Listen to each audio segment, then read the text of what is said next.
افسوس کئی دنوں سے فیس بک پہ آج کل ایک رپھڑ بنا ہوا ہے، باغ فدق. کیا جی؟ باغ فدق یہ خیبر کی زمین اور وہاں ایک کھجوروں کا باغ تھا جو بغیر کسی جنگ کے اللہ کے نبی کو اللہ نے فتح دی. وہاں جنگ کیے بغیر جو مال فہ ہے یہ حاصل ہوا. اللہ کے نبی صلی اللہ علیہ وسلم اس باغ فدق اور خیبر کی زمین کی جتنی آمدنی ہوتی تھی نبی کریم اسے اپنے اہل بیت پہ خرچ کرتے تھے، بیویوں پر، بیٹی پر، اپنے بنو ہاشم پہ آپ خرچ کرتے تھے. اس سے ان کی گھر کی ضرورتیں اور جو بچ جاتا تھا وہ عام مسلمانوں پہ صدقہ کر دیتے تھے. یہ اللہ کے نبی کا طریقہ کار تھا. لیکن جب نبی کریم وفات پا گئے، خدا را بہت بڑی بات کرنے لگے، جب اللہ کے نبی وفات پا گئے، دنیا سے رخصت ہو گئے، اتفاقی طور پر بالاجماع صحابہ کے اتفاق سے خلیفہ اول صدیق اکبر خلیفۃ المسلمین خلیفۃ رسول اللہ مقرر ہو گئے. حضرت فاطمہ رضی اللہ تعالی عنہا انہوں نے پیغام بھیجا ابو بکر صدیق کے پاس، فرمایا اے خلیفۃ رسول اللہ، وہ خیبر اور باغ فدق جو میراث میں میرا حصہ بنتا ہے وہ مجھے دیا جائے، کیونکہ میں نبی کی بیٹی ہوں اور اللہ کے نبی دنیا سے رخصت ہو گئے، وفات پا گئے، تو جو ان کا حصہ بنتا ہے میرا حصہ میراث میں وہ مجھے کیا کیا جائے؟ دیا جائے. دوستو اس پہ کچھ خاص چیزیں بھی آپ کے سامنے ذکر کرنا چاہتا ہوں، وہ آپ کے ذہن میں رہیں. جب حضرت سیدہ فاطمہ رضی اللہ تعالی عنہ نے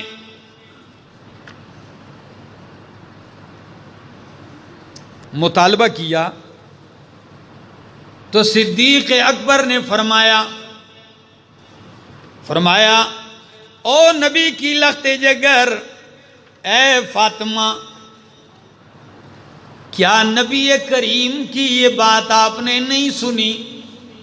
نبی کریم نے فرمایا نحن معاشر الانبیاء، وفی روایت نحن معاشر الانبیاء لا نورث ما ترکناہ صدقۃ.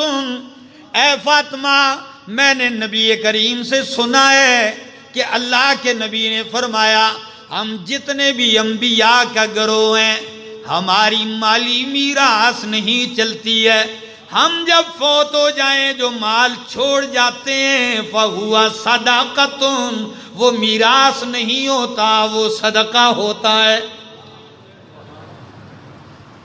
بات سمجھ میں آ گئی؟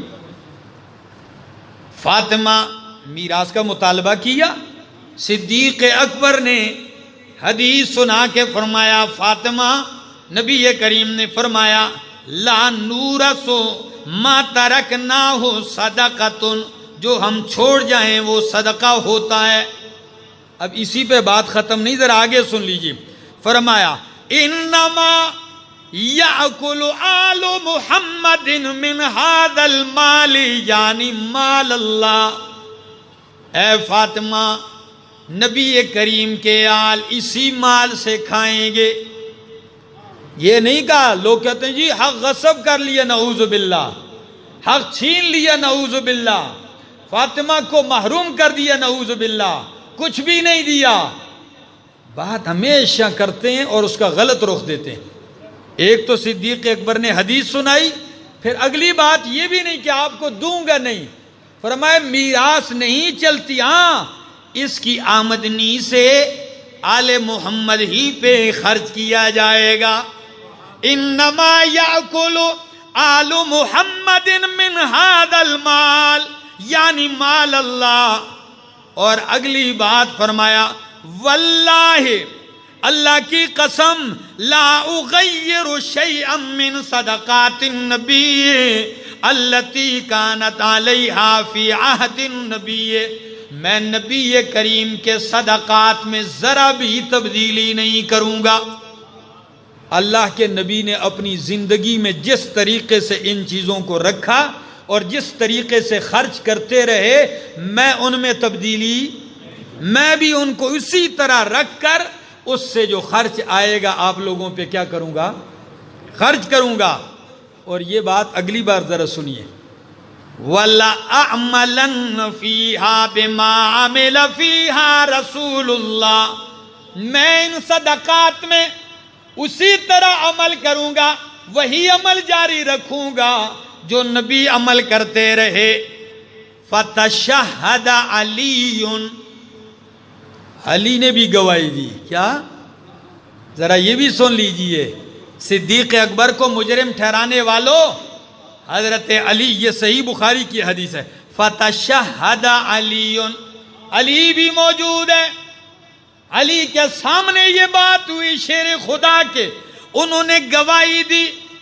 فَتَشَهَّدَ عَلِيٌّ ثُمَّ قَالَ، پھر علی المرتضیٰ بول پڑے، کیا کہنے لگے؟ اِنَّا قَدْ عَرَفْنَا یا ابا بکر فضیلتک، ابو بکر صدیق ہم آپ کی فضیلت جانتے ہیں۔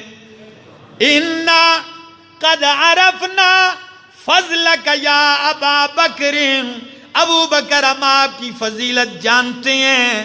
وَذَكَرَ قَرَابَتَهُم مِّن رسول اللہ، اور علی المرتضیٰ نے آپ کی قرابت رسول اللہ سے ذکر کی کہ آپ نبی کو کتنے پیارے تھے ابو بکر، ہم تو آپ کی فضیلت کے قائل ہیں، آپ نبی کے کتنے قریب تھے، آپ کی کیا شان ہے، ہم اس کے قائل ہیں۔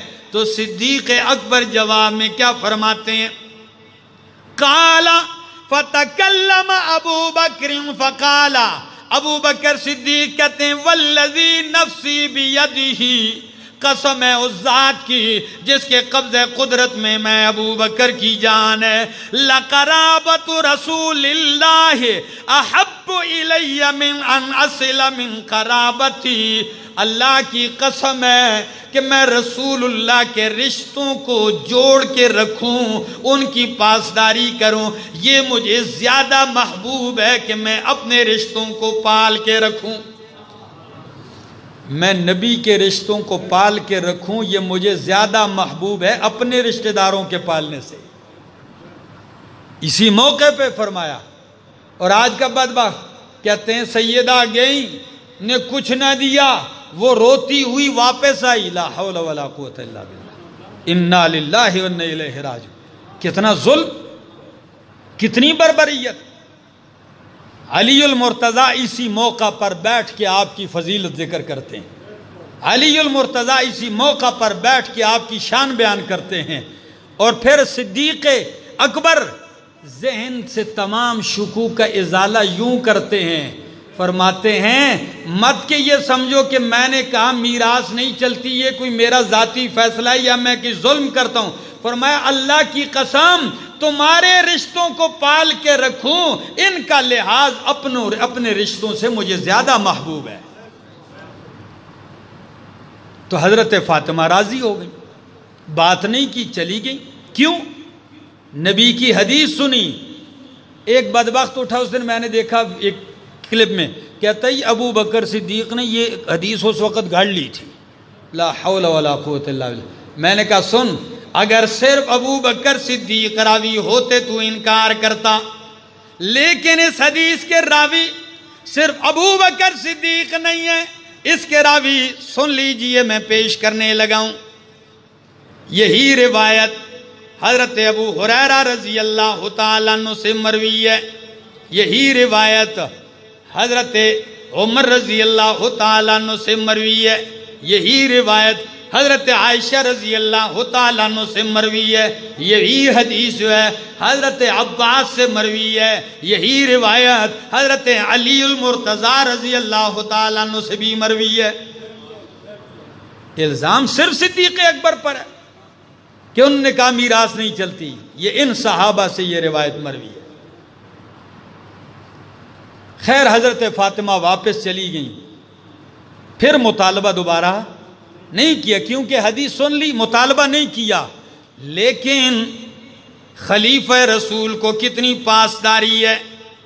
حضرت فاطمہ کے چلے جانے کے بعد بھی ان کے دل میں خیال آیا ہو سکتا ہے کہ نبی کریم کی بیٹی شاید ناراض ہوئی ہوں، شاید دل میں کچھ رنجش آئی ہو۔ تو ابو بکر صدیق رضی اللہ تعالیٰ عنہ، سیدہ فاطمہ رضی اللہ تعالیٰ عنہ بیمار ہیں، ابو بکر صدیق پہنچتے ہیں خلیفہ رسول، کہتے ہیں علی المرتضیٰ سے مجھے اجازت ہے اندر آنے کی، حضرت فاطمہ بیمار ہے۔ علی المرتضیٰ جا کے حضرت عائشہ رضی اللہ تعالیٰ عنہ سے اجازت مانگتے ہیں۔ کیا مانگتے ہیں؟ اجازت مانگتے ہیں۔ تو حضرت فاطمہ کہنے لگی کون آئے ہیں؟ فرمایا ابو بکر صدیق آنا چاہتے ہیں۔ فاطمہ کہنے لگی علی اتحب ان يدخل، محبوب ہے کہ ابو بکر اندر آئے؟ فرمایا نعم۔ آدھی بات کیوں کرتے ہو؟ فرمایا ہاں۔ علی کہنے لگے مجھے پسند ہے کہ وہ آئیں۔ قال نعم، آئیں۔ صدیق اکبر چلے گئے اندر، وقال فدخل علیہا یترضاہا، داخل ہو کے حضرت فاطمہ کو دوبارہ راضی کرنے کی کوشش کر رہے ہیں، دوبارہ راضی کیا، مت کہ ہو سکتا ہے کوئی دل میں بات آئی ہو، بات تو وہاں ختم ہو گئی، لیکن پھر بھی اپنی بات کی تصدیق اور تسلی کے لیے پھر آ کے فرمایا واللہ، او فاطمہ، صدیق اکبر قسم اٹھا کے کہتے ہیں واللہ ما ترکت الدار والمال والاہل والعشیرہ، اے فاطمہ اللہ کی قسم ہے میں نے تو مال بھی چھوڑ دیا ہے، میں نے تو اپنا گھر بار بھی لٹا دیا ہے، میں نے تو اپنے تمام رشتے ناتے خاندان کو ٹھکرا دیا ہے، صرف اس بات کے لیے الا ابتغاء مرضات اللہ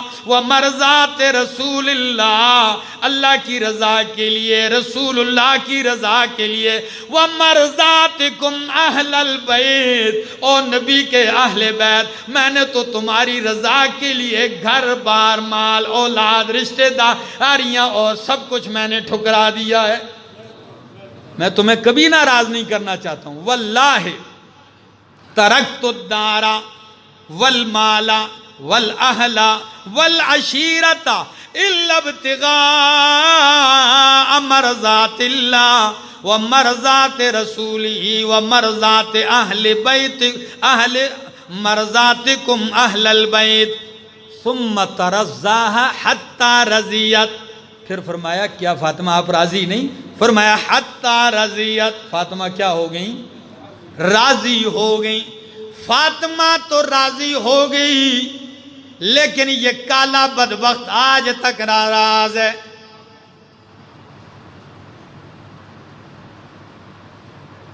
ہم کہتے ہیں ناراض رہے، جی تیرے راضی ہونے سے کیا اور تیرے ناراض ہونے سے کیا؟ لیکن اپنے دوستوں سے ایک بات کرتا ہوں، خدا را اپنی زبانوں کو لگام دو۔ جن ہستیوں کا اللہ کی عدالت میں پہنچتے ہوئے صدیاں گزر چکی ہیں، جو ہستیاں دنیا سے رخصت ہو کر رب کی عدالت میں پہنچ چکی ہیں، کتنا عرصہ ہو گیا؟ صدیاں گزر چکی ہیں، ان کا معاملات اللہ کی عدالت میں پہنچ چکے ہیں، بدبخت آج بھی اپنی زبانیں گندی کر رہے ہیں۔ اب تو ان ہستیوں کو اپنی زبانوں سے محفوظ رکھو۔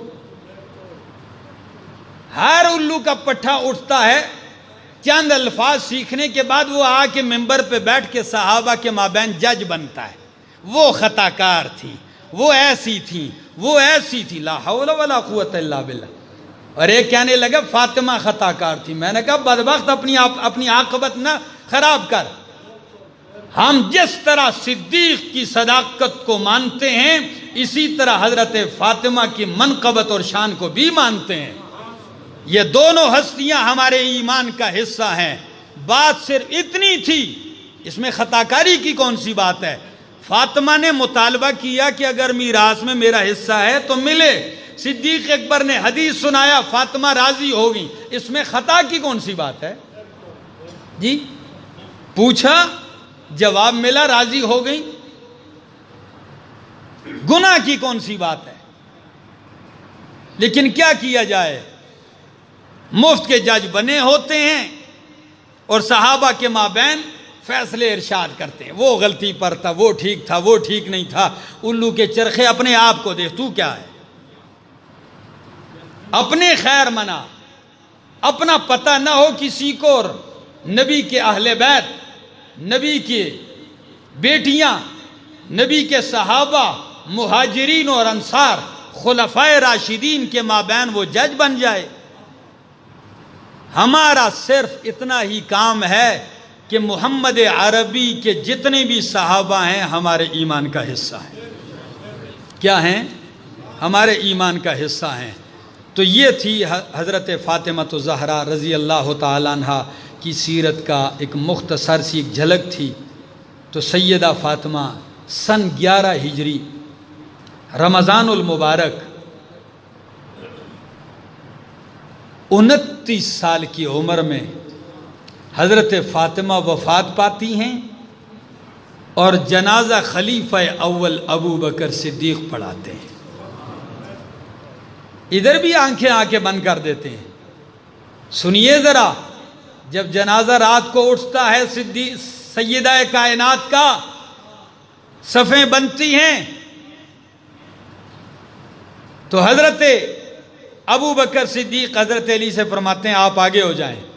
حضرت علی فرماتے ہیں کہ آپ کے ہوتے ہوئے میں آگے نہیں ہوتا, آپ زیادہ حقدار ہیں, آپ آگے ہو جائیں. ان محبتوں کے تذکرے یہ نہیں کرتے. کیوں؟ اس سے درار نہیں پڑتی, اس سے امت میں فرقواریت پیدا نہیں ہوتی, اس سے انتشار ختم ہوتا ہے. انہوں نے ہمیشہ اس بات کو اجاگر کرنا ہوتا ہے جس سے فتنہ پیدا ہو. انہوں نے کیا خبر اڑائی کہ جی رات کے اندھیرے میں انہوں نے وصیت کی کہ میرا جنازہ پڑھا دینا اور ابو بکر اور عمر کو خبر بھی نہ ہونے دینا. میں نے کہا تیری ان باتوں کی کیا صداقت اور ان کی کیا حیثیت ہے؟ تاریخ نے لکھا ہے, کتابوں نے لکھا ہے کہ سیدہ کائنات کے جنازے کے لیے اگر امامت کا انتخاب کیا ہے تو علی المرتضیٰ نے صدیق کی امامت میں جنازہ پڑھی ہے. یہ دونوں کتابوں میں موجود ہے, سنیوں کی کتابوں میں بھی اور شیعہ کی کتابوں میں بھی موجود ہے. اللہ تعالی عمل کی توفیق عطا فرمائے. آخر دعوانا ان الحمدللہ.